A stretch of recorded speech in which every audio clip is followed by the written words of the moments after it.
Thanks.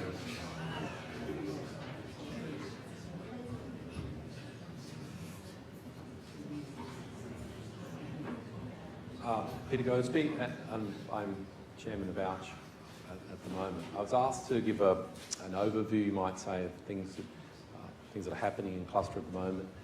I'm going to do it from a little bit of historical perspective.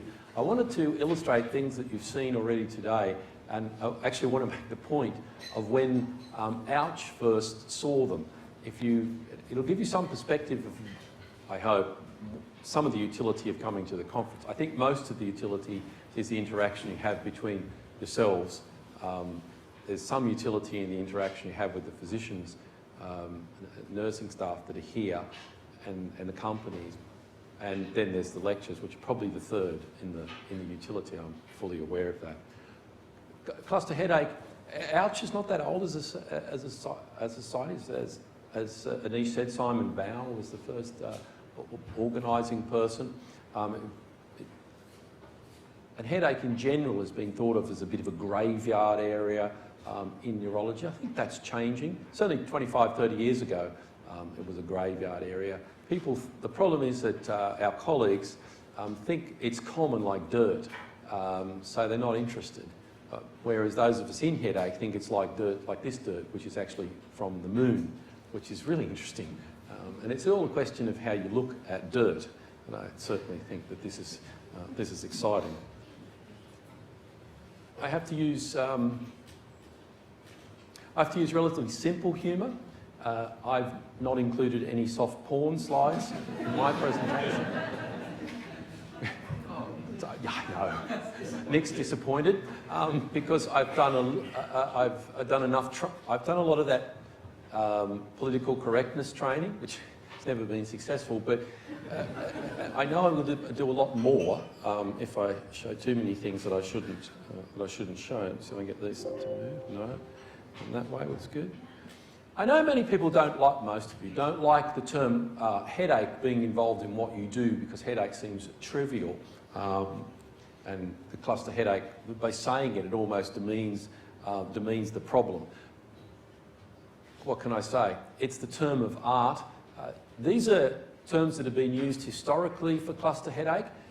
If any of you think any of them are any better, particularly some of them are spectacularly useless, I would have thought. Charles Simons has the sort of the worst of the, you might say, remarkable understatements. Very English chap who described cluster headache as a particular variety of headache, which is completely unhelpful. Simons is the guy there bird watching with Ian MacDonald. And you notice that these are neurologists from the old days. They were bird watching with ties on, which is an extraordinary thing to go into the countryside with. But there we are, they were the chaps. Horton is up there on the right. Wilfred Harris is up there looking rather austere. It's said that he was a chap who enjoyed the Blitz because he could be an air raid warden and get everyone underground. And then Bing is the fellow who came up with erythroprosopalgia of Bing. He's up on that. That never took off. The problem with migrainous neuralgia was that cluster headache is neither migrainous nor neuralgic. So that's not all that very helpful. And the histaminic cephalgia doesn't have histamine, and it doesn't just involve the petrosal or sphenopalatine nerves. It doesn't belong to Horton, but he's from the Mayo, and the Mayo people think it all belongs to them. And I certainly have no intention of trying to change the name to a particular variety of headache. So that's historically where we came from. This is what it is. You've heard this description of cluster headache being one of the TAC, so I won't rest too long on that. You've seen the definitions, and people use this 3-month definition between episodic and chronic cluster headache, and it begins the journey I'll take about things that we've discussed here that change the way people deal with cluster. So if you go back 25 years, the difference between episodic and chronic cluster headache was said to be just a week break.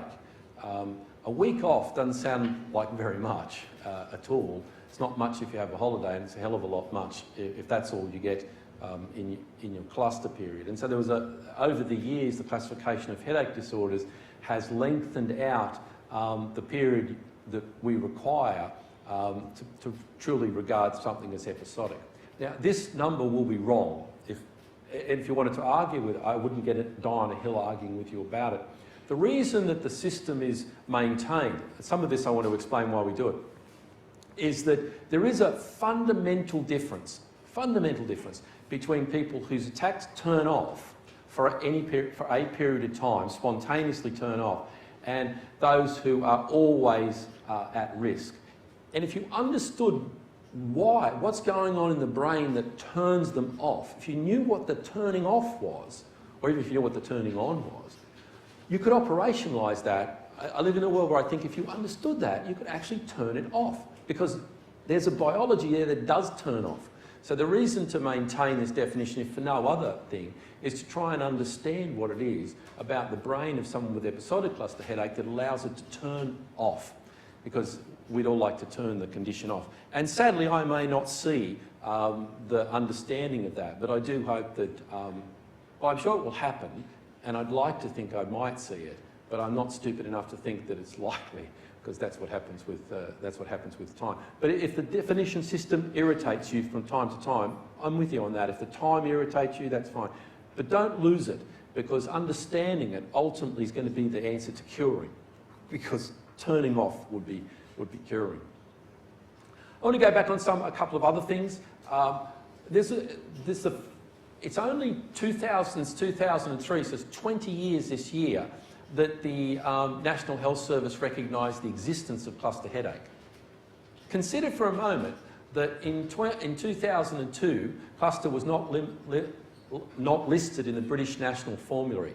So if a GP went to look for a drug for cluster headache in 2002, none existed, because it wasn't in the National Formulary.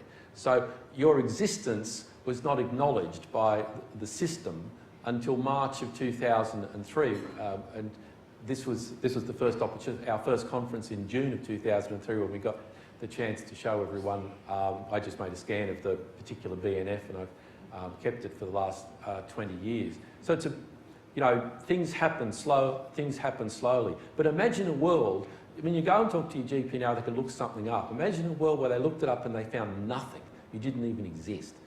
Progress has happened, and as I say all these things, I'm not trying to pretend that we're in a place that's just wonderful, but I do want to reflect a little bit about how worse perhaps things have been in the past. I think this was an important milestone for us. The diagnostic thing, Anish was saying she cut her teeth in headache research in cluster headache, and we looked, as others did back then, at the diagnostic times, the number of GPs it took to get things done. And you can see in the 50s, 20 years, that was awful. I mean, that was just awful. I mean, it's bad enough now. It's a couple of years in most places, and a couple of GPs you'll have to get through before you get a diagnosis. But things on the upside, I think the internet's helped more than anything else. The Ouch website, it's more than half, I think, of the people that we see will have originally worked it out for themselves, or one of their relatives or a friend or their partner will have spent a few hours on Google and come up with the answer there. It's a bit of an indictment of the system, but it's an upside to Google. So this is what Anish did, and we presented these data at the Ouch conference in June of 2002, where we understood that there was an education problem. We haven't done well enough with it, I have to say that. I think that on average, there are more physicians who recognise the existence of the problem, but not nearly enough. The theme of much of what one needs to say is that there's a progress, and we're in a point in our life, but we haven't finished. So we need, Ouch, you guys, you folks, need more people tilling the ground.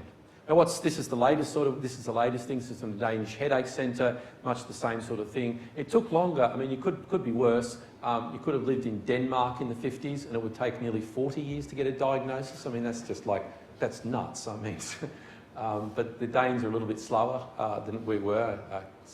I like this slide because it's the Danish slide, and I had the opportunity of showing it at a Danish meeting which is a nice way of winding them up a little bit about the data must be accurate because it's Danish and it takes you so long to get it. But it's the sort of things that, and the things that stop people getting diagnosed. Interestingly enough, the characteristics that are associated with prolongation of diagnosis, attack duration, of course, they tend to be short, the migraine-like features. Bizarrely, in Denmark, if you have nocturnal headache, that tends to mitigate against you getting a diagnosis. Doesn't make a lot of sense. I will share with you that even in the most socialised and organised of systems, which the Danes have, the diagnostic rates were worse and are no better than they are now.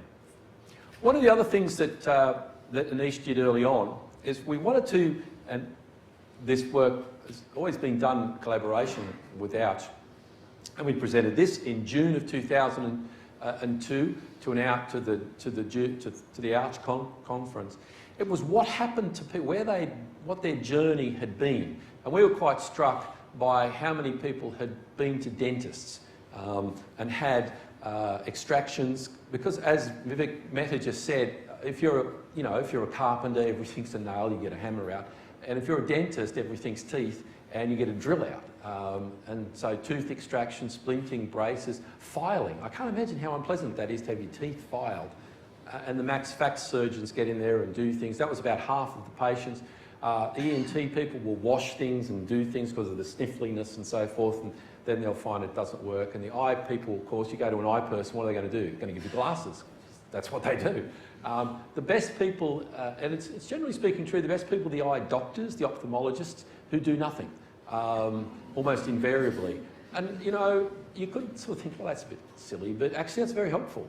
Because if you don't know what you're doing nothing is better than pulling teeth out, as an example. 20 years later, this is work Diana Way's done, who did her PhD with us in cluster. And what we saw was if you go to an orofacial pain clinic, and we do a clinic with the orofacial pain folks at King's, and you looked at the ones who referred for neurological assessment, then overwhelmingly, half of them have had a procedure, they've also had dental issues. Most of the ones that we get to see are TAC people with either cluster or hemicrania continual. So this sort of misallocation, you might say, misreferral into the dental world remains quite a problem. We haven't made much progress about that. I'd like to think we were going to make progress on the genetic side, but we haven't. People have tried this over a while. These things are called Manhattan plots. They're uninterpretable.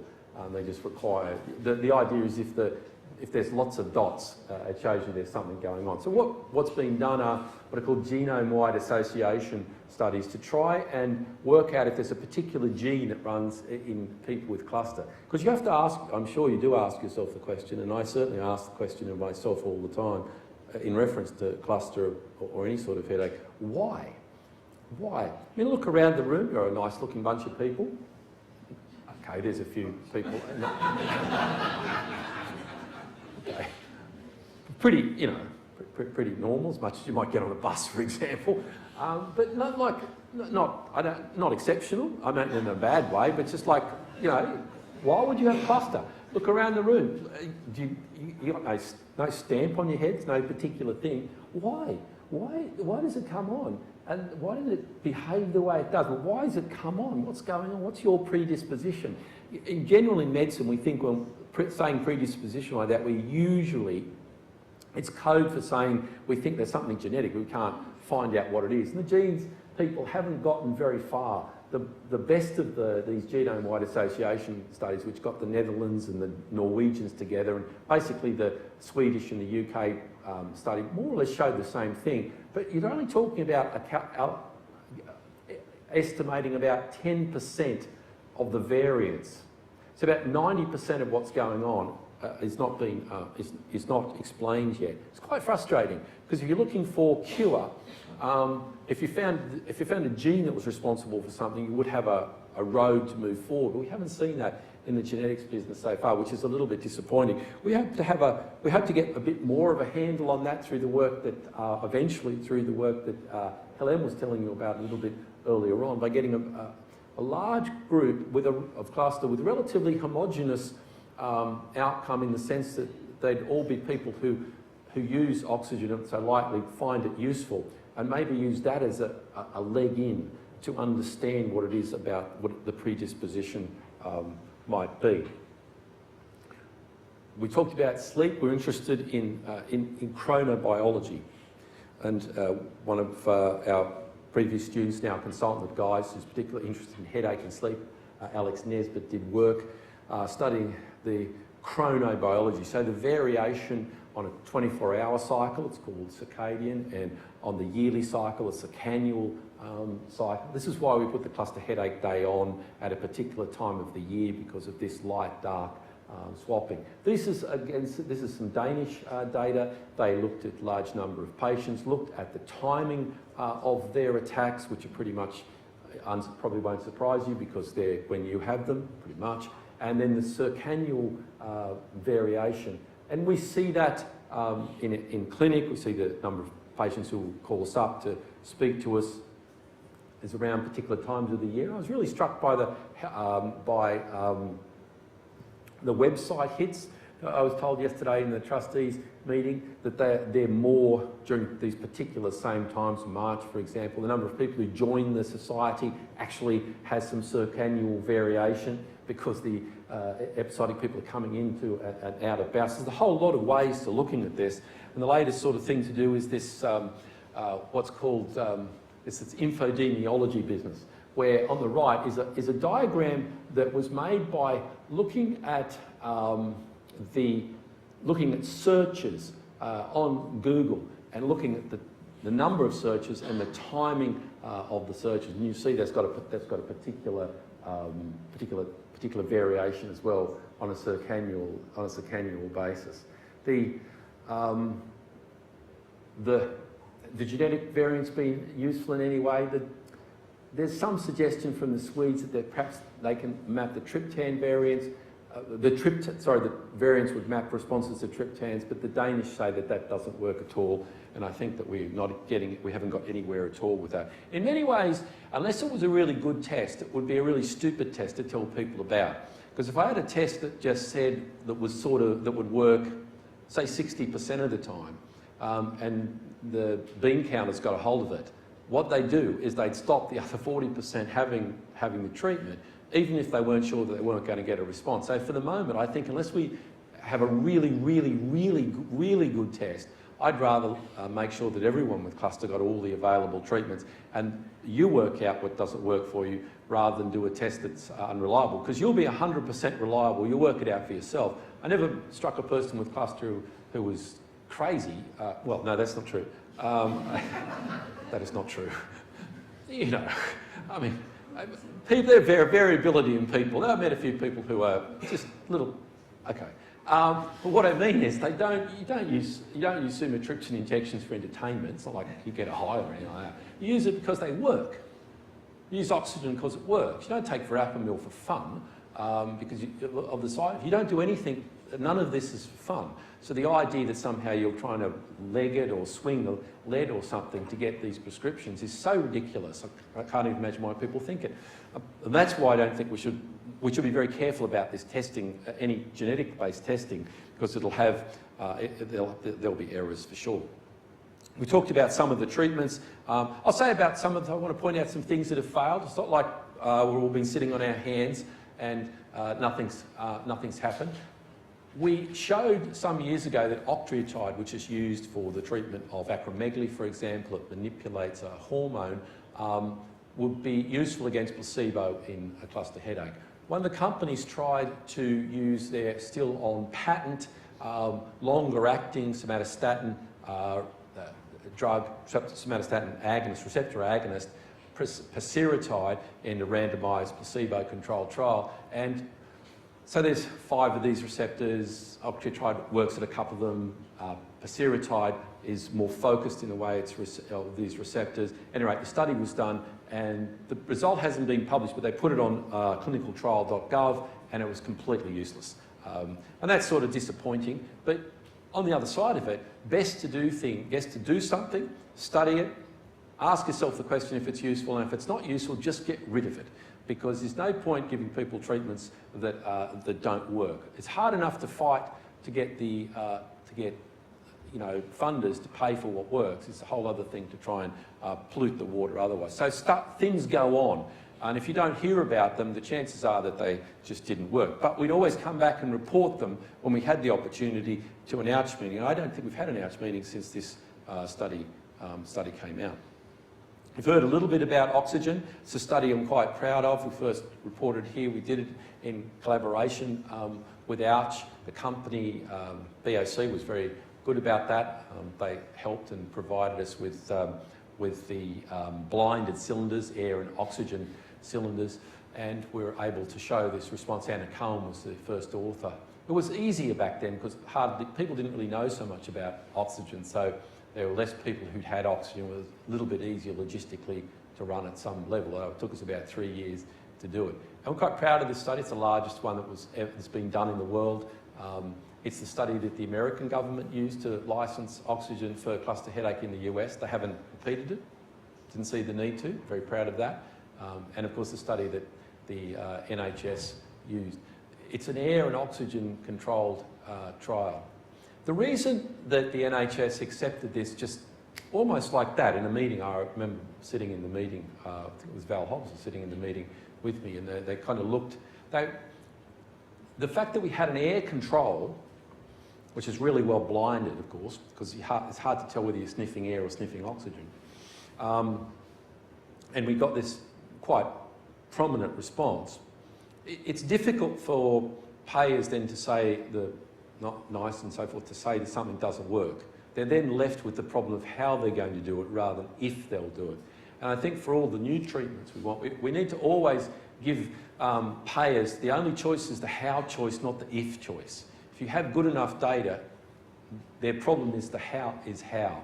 And that's something one has to work on, of course. And we'd like to do this in this context. I'd love to do this in this context with the demand valves. I don't think, as much as we might talk about doing this, I don't think that we'll convince all the regulators to do what we want them to do until we have something that's bomb-proof and it becomes a how rather than an if problem. So, you know, we've had a wonderful collaboration with our Vivisol, or Dolby Vivisol, I get the term right, who really helped us kick off this very difficult studies that Helen was talking about, and we're hoping to grow that out of those areas in Scotland and the southeast with the collaboration of our friends from the other oxygen companies. I hope that you want to come down the road with us, because it's important that we understand this. We'll have data across the whole country, and ultimately it's going to be important, I think, to try and run a study where we can actually prove without any doubt that the demand valve is useful to a proportion of people, and then having proven it, it will be just sort of impossible. It will be impossible for the NHS not to do it, and we're looking for good collaboration from the companies to do that. Sumatriptan, you know about. I will say one thing. The reason, isn't it remarkable that this was licensed for cluster on the basis of a total of 39 patients? Extraordinary.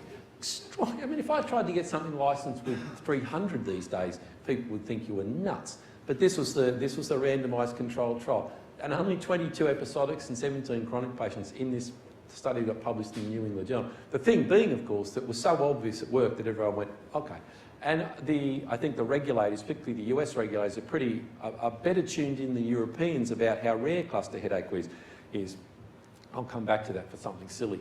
I'm quite proud of these studies, and again, you've seen that they're positive. These things work, and the sprays are not as good as the injections, and the zolmitriptan spray is probably better than the sumatriptan spray. However, of the 3 studies that have been done on sprays in the whole world, the proper studies, these placebo-controlled ones, 2 were led in the UK. Anish actually led the oral zolmitriptan study that we did, and then Anish was involved in Van Vliet one that we led from here.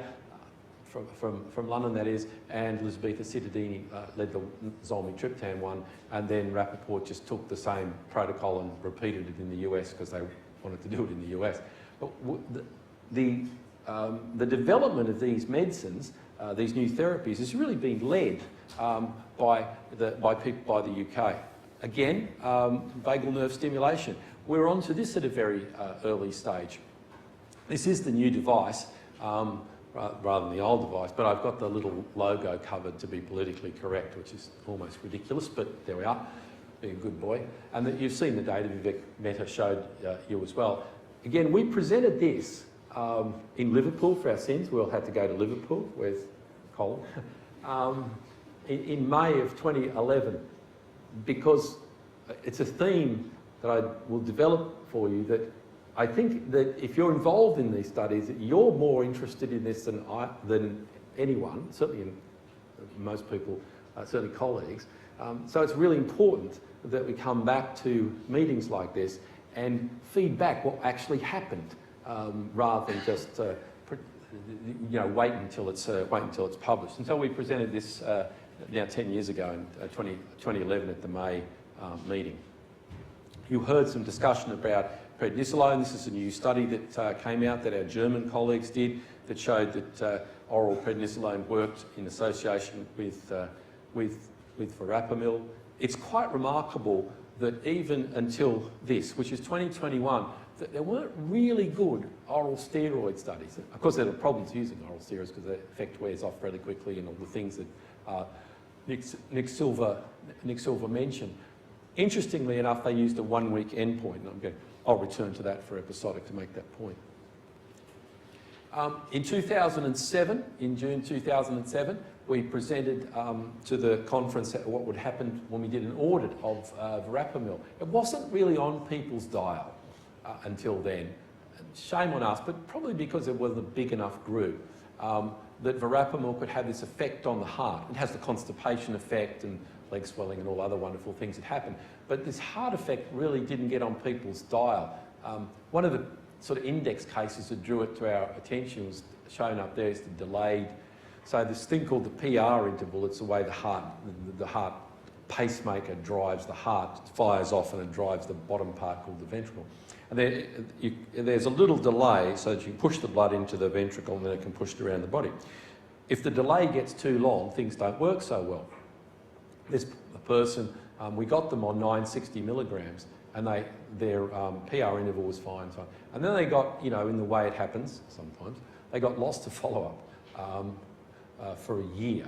And then they developed third-degree heart block, which is quite a dangerous thing because the heart slows right up. It's very unhelpful. Then when we went back and looked at it, about 20% of people, 1 in 5 more or less, have some sort of heart thing going on. When we first presented this to our American colleagues, their first reaction was to be irritated because they said this to me, it's very irritating because now we're going to have to test everybody in case we do, because now, you've said it in public, so if we don't do it, we'll get sued. And I thought, yeah, okay, that's a good reason to do the right thing because we're going to get sued. Anyway, it is what it is. Again, we first presented this to Ouch, and I think, again, it's important that you know what's going on and why we do these things. Why would we do these ECGs? Because there's a small chance that the verapamil will play up with your heart.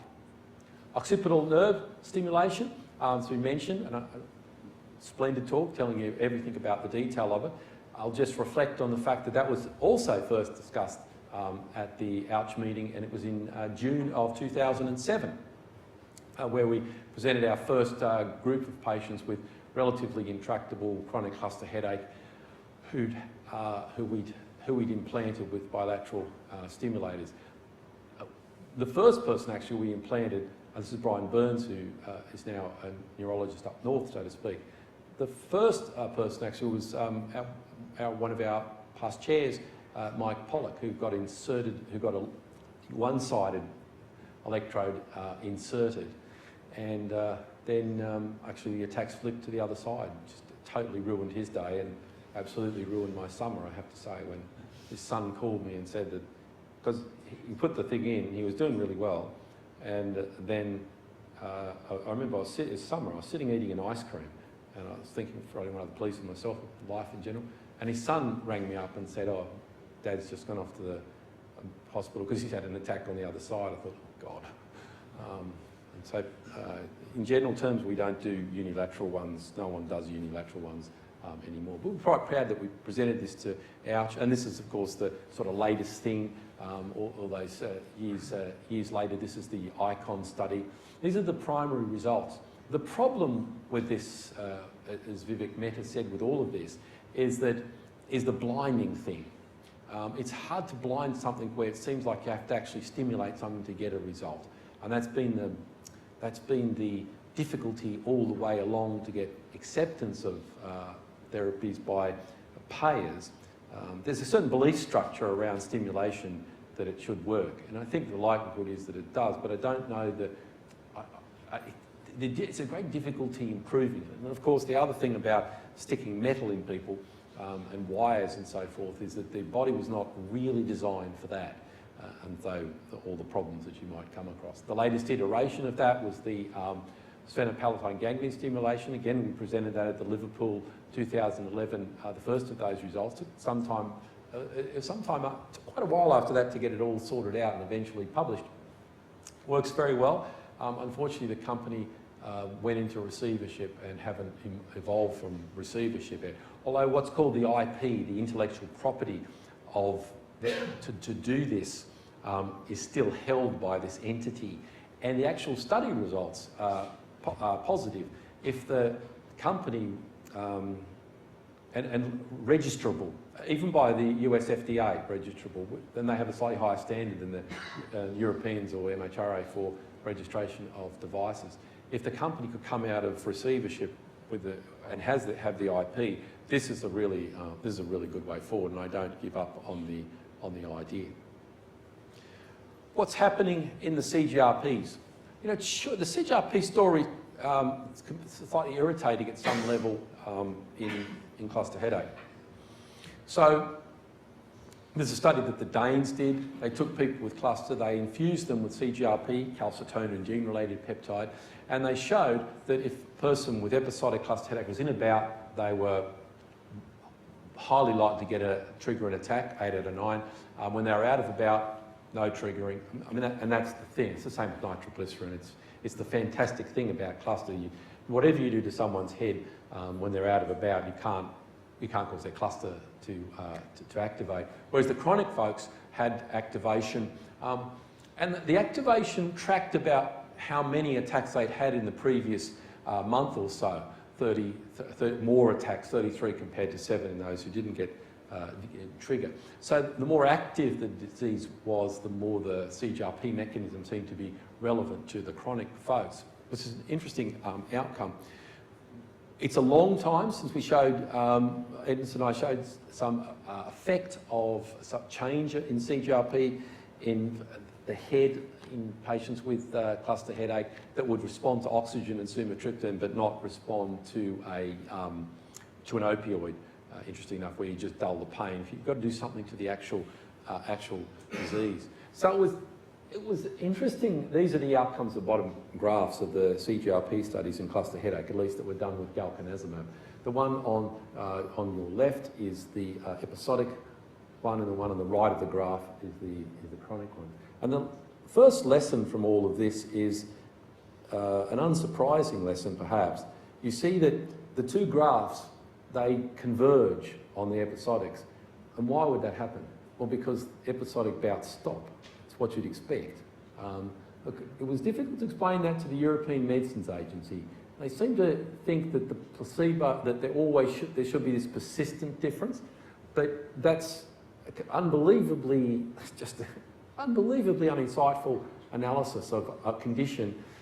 To me, it validates a study that the two curves come together, because eventually episodic bouts stop. Doesn't matter what you do with it. If you do nothing, you just do, just go out and walk in the park once a day. Eventually, they'll stop. So you'd expect the two things to come together. The other thing that the European medicine people thought is we should just get another 100 people with cluster and do a bigger study. It's like people with cluster grow on trees or something. Just go and get them from the local forest. It was an amazing discussion. So this is the steroid study I showed you. I showed you that they took the endpoint at 1 week, and that was partly a learning from this study. That if you're going to study episodic cluster headache, you're going to want to look at the first weeks of what the effects are before the natural history kicks in. It's interesting that you see an initial effect with in chronics, but not over the 3 months. We've certainly had people in open label use in the open label study with eptinizumab and also tremelimumab who responded, chronics who responded to the CGRP, not all by any shape. And this will be the problem, as Nick Silver said. It's working out who responds. The danger of relying entirely on, so the Europeans have not licensed these medicines in Europe and the MHRA in the UK, although the Americans licensed galcanezumab in the US. It's a work in progress. I want to touch on the more interesting, you might say, topic of psychedelics and hallucinogenics and that sort of thing, which is a topic of much discussion and much interest. So this literature is there's quite good definition systems. Hallucinogenics, the altered state of consciousness. LSD is the poster child, you might say, for hallucinogenics. And people think of the hallucinogenics as being divided into what are called psychedelics, so altered perception or emotion, dissociative things, ketamine, and delirium, scopolamine. What's emerged from this is a reasonably clear understanding of what the biology and the pharmacology, so the drug actions of these things are. What's the basis for their action, which is quite important.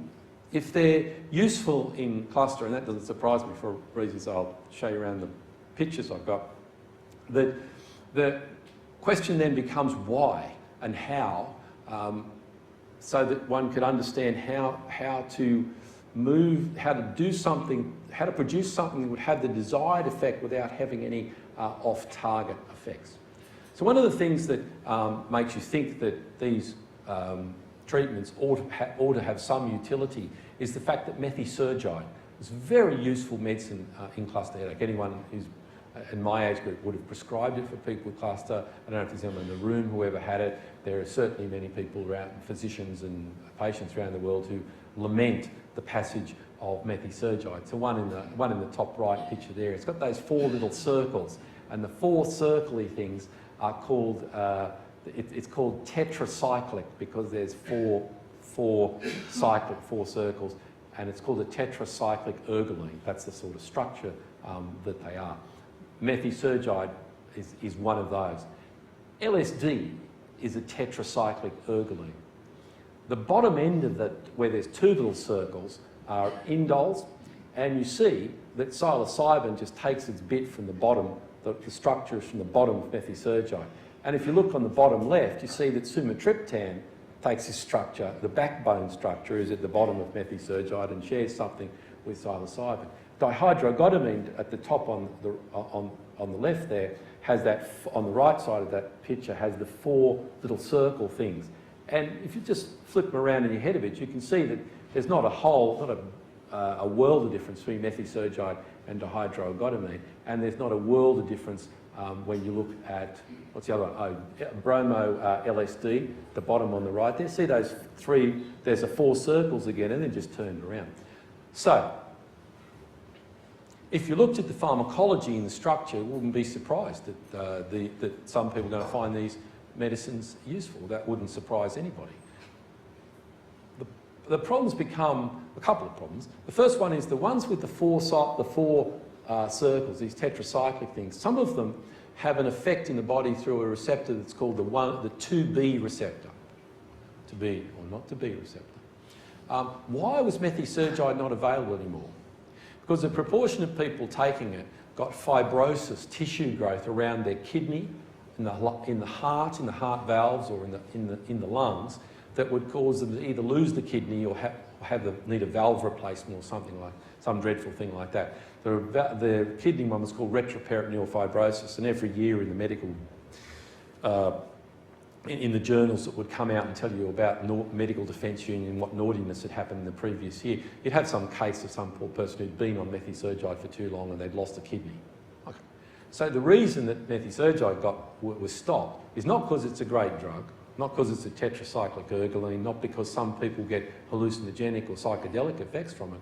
It's because some people lost their kidney or traded in their heart valve on the drug. So the reason to understand the pharmacology is not to try and stop people getting better, but it's actually to try and prevent people getting worse, getting some other problem. And you might say with cluster, okay, I'll trade a kidney in for my cluster. Okay, 1 maybe, 2 not so good. And in all seriousness, I've looked after people in the old days with cluster. Remember a guy with cardiac fibrosis, methosurgery got stopped, things settled down, and the next thing, 6 months later, he came back to me and wanted to go back on the methosurgery. And I understand people want to do that, but the development of medicines is not to make medicines that retain all the old junk, the baggage. The development of medicines is to improve things so we can fix people up and not cause them problems. It seems like axiomatic. And so some of these other things, that bromo, LSD, one of the other problems with this, of course, is that if you have something that's got psychedelic effects, even if they're relatively modest, doing controlled trials is really difficult, because it's really difficult to blind the people who aren't feeling tipsy, so to speak, because that's not a thing with placebo. And you see these other things, DOLT is up there, and DMT, they're all part of the same. When you look at the structures, all of a sudden you're not surprised at all by what people tell you. And if there's a reticence to charge forward with these, the reticence is around understanding how the pharmacology and trying to grab that. Sumatriptan started because ergotamine, this four-ring thing, has lots of side effects and wasn't a great drug, and some people did all right on it. And the evolution of ergotamine to sumatriptan happened because everyone recognised there was a pharmacology, how does a drug work, and there's a potential to do better, and there's a potential to reduce side effects. That's where this story is at. So it's not like no one wants to hear about it. Certainly I want to hear about it, I'm just as interested as anybody else. But what I want to hear about is how I can take advantage of this knowledge and get something for cluster that doesn't have the baggage that these medicines have. Happy to discuss it in the time. Other things we're doing. So triggering, this is work of Diana's, looking at trying to dissect out the behaviour of cluster, comparing episodic and chronic. Again, this sort of banging on about understanding the difference between the two, because I think in understanding the difference between the two, you have the potential for understanding how to stop the problem. And these little plots are called violin plots, which is rather cool, really. And they show when pain comes on and when the cranial autonomic symptoms, sniffling and so forth, and the pre-headache, the non-headache symptoms come on. They behave differently in chronic and episodic cluster headache, unsurprisingly. That's the case. And you see the onset of these in yellow, these, on X I should say, these premonitory or prodromal symptoms that we might talk about during the talking time.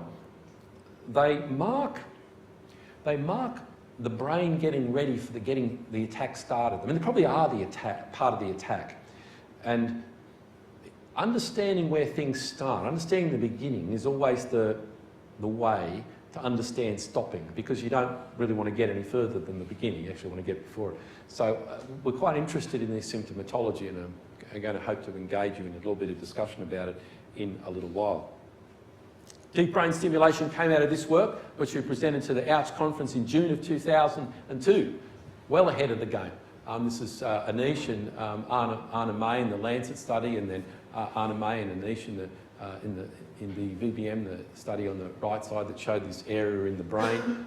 People argue about what area it is. It's a stupid argument because it's an area that's not named, so giving it a name doesn't help until it's clear what the structure is. But it's quite an important area because, remarkably, if you put an electrode in there and you stimulate it, then as colleagues have done for other reasons, stimulating this part of the brain, you actually, it's called the area of Sano, because this Japanese neurosurgeon used to stimulate this area, and it would, in awake people, because if you're doing brain surgery, they need to keep you awake in many situations so they don't roger something that's useful to you, like movement and so forth. So they keep you awake so they can wiggle your fingers.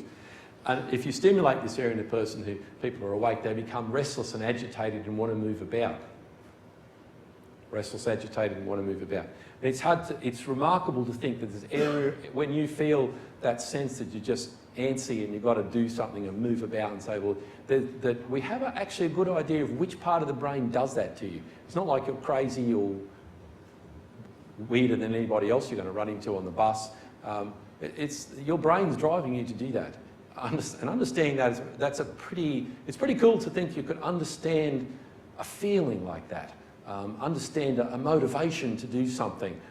I try to excite my neuroscience colleagues about that because they're busily running around, trying to drown rats to understand behaviour. But if you understood the brain well enough in humans, you could start to understand. It's a whole other level of understanding. And so with functional imaging, Diana's done triggering work. And again, it's been said, and I'll say it, that we're grateful, and all of you in the room should be grateful to people who go in the studies because they help us all understand your condition better. And we're starting to able to divide things up. So this is arterial spin labelling. She's triggering the effects, and little coloured bits of where the brain is changing its activity. And so we start to understand things about an area of the brain, say the middle part of the brain, just at the front left medial frontal gyrus, that's involved. It looks like it's involved in pain anticipation, the way the brain behaves. So you can think of things like maybe where if you've got light sensitivity, the cuneus, you start to work out which bits of the behaviour are coming from which bits of the brain. You put the puzzle back together to try and understand the entirety of the problem. And why do that? Because if you understand the structures and the network, you can piece that together, and this is what we started to do, piece it together with the pharmacology, what drug targets are available. So you can start to think about, well, what would I ideally want to do if I wanted to control this range of symptoms and I was aiming at those areas? What would be the targets? And this is some work that's ongoing. And at next year's meeting, we'll tell you about what we found. So that's a reason to come back if you want to find out about the detail, because every year we'll have some detail to give you. And this is from August of 2013, and this is sort of the latest thing that's happening. This is what happens after CGRP. It's called pituitary adenylate cyclase activating polypeptide. All the new ones are going to have longer names. It's fantastic. Nothing like it, but pack up to its friends. So we told the conference in August of 2013, had some that we've been starting to be working on PACAP and published in the Annals of Clinical Translational Neurology with my colleague Andrea Zagami the following year. And you can show that PACAP's elevated, and you can show that you can trigger cluster attacks with PACAP, both episodics and chronics, and indeed with VIP. And that might sound vasoactive intestinal polypeptide, that might sound like a bit of trivia, but it allows you to understand those two facts, allow you to understand what the receptor targets might be, the targets in the brain, a new target, which is beyond the CGRPs and beyond verapamil, all the things you have now. So one of the messages from that is that the work on what's going to happen next is already going on. So if you've never responded to anything, nothing, you've had everything, and you've even been to see I looked after a patient once who studies angels, and he specialises in allowing you to find your guardian angel. A strategy, I suppose. But even if you've done all of that, new things are coming, and they're based on understanding the problem. I think we've come a long way to be able to explain many things about the attack. We've, I think, made some progress in acute attacks. Never enough progress. We've not made much progress in prevention, it has to be said. Verapamil is a pretty primitive drug, but we have some laboratory thoughts about what its target might be, because it's part of a class of these it's called calcium channel blockers, but the others don't work in cluster headaches, so there must be something else going on. It's just a matter of digging it out. We have an idea of the areas in the brain that are important, but we have not nearly enough understanding. We have not nearly enough therapy for all of the attacks that come. We've got nearly enough preventives. But working without and having the opportunity to come along here on a yearly basis and share what we're doing and share the research that's going on, see what Helen was doing, see the clinical schema of things that Nick set out, and of course what's happening with neuromodulation with Vivek. This is a wonderful group to work with. The progress is slow, but I promise you that we're all working on it. It is true that one of the reasons to get up in the morning is to try and make things better for cluster headache, and I'm sure that motivates Nick, motivates Anish, motivates all the people, all my team that are here. And we don't thank us when I finish. Thank yourselves, because you help it happen. So thank you.